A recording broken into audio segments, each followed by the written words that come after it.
Good morning, everybody. I apologize for interrupting the relaxing that I told all of you to do, but I have an important announcement to make concerning the Federal Reserve.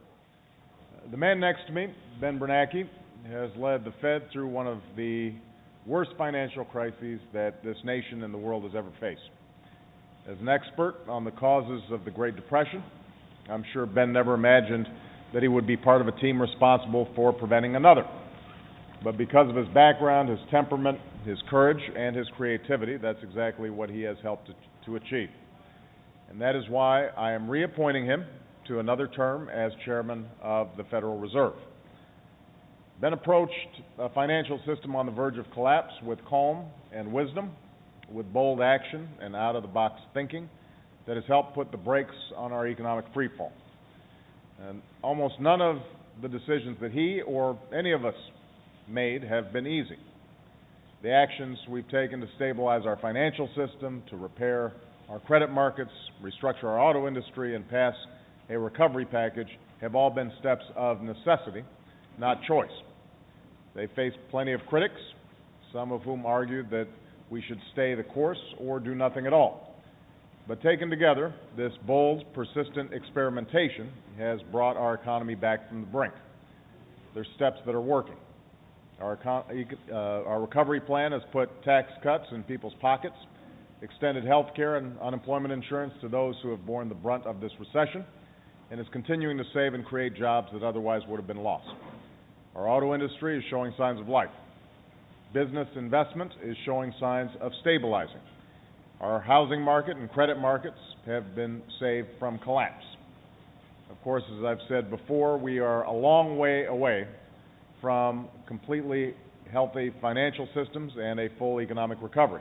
And I will not let up until those Americans who are looking for jobs can find them, until qualified businesses, large and small, who need capital to grow can find loans at a rate they can afford, and until all responsible mortgage holders can stay in their homes.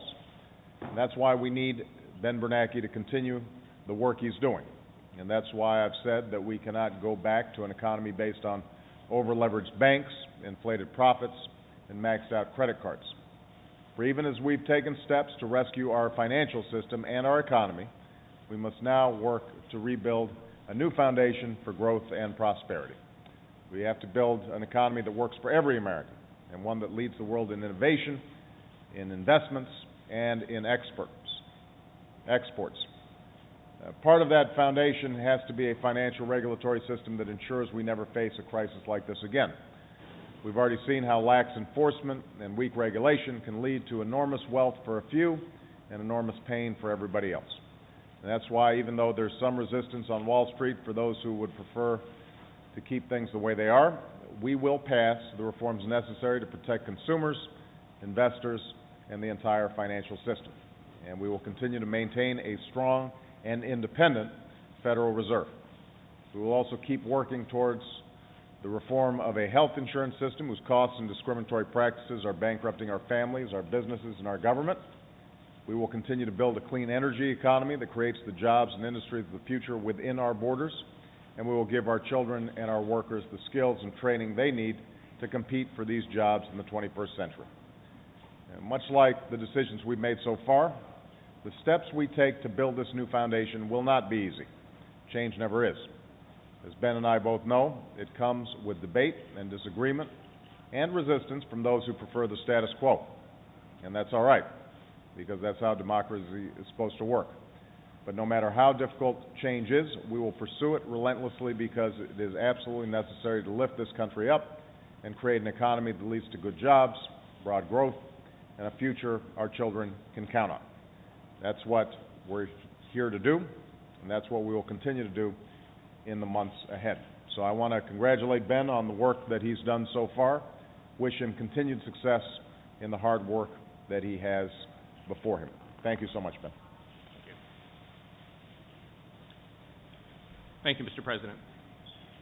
I'd like to express my gratitude to President Obama for the confidence he's shown in me with this nomination and for his unwavering support for a strong and independent Federal Reserve. It has been a particular privilege for me to serve with the extraordinary colleagues throughout the Federal Reserve System.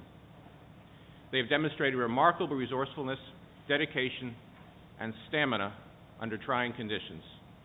Through the long nights and weekends and the time away from their families, they have never lost sight of the critical importance of the work of the Fed for the economic well-being of all Americans. I am deeply grateful for their efforts.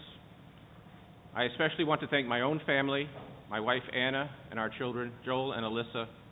Without their support and sacrifice, I could not undertake this task.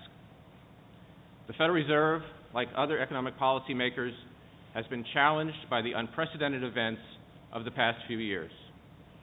We have been bold or deliberate as circumstances demanded, but our objective remains constant: to restore a more stable financial and economic environment in which opportunity can again flourish and in which Americans' hard work and creativity can receive their proper rewards.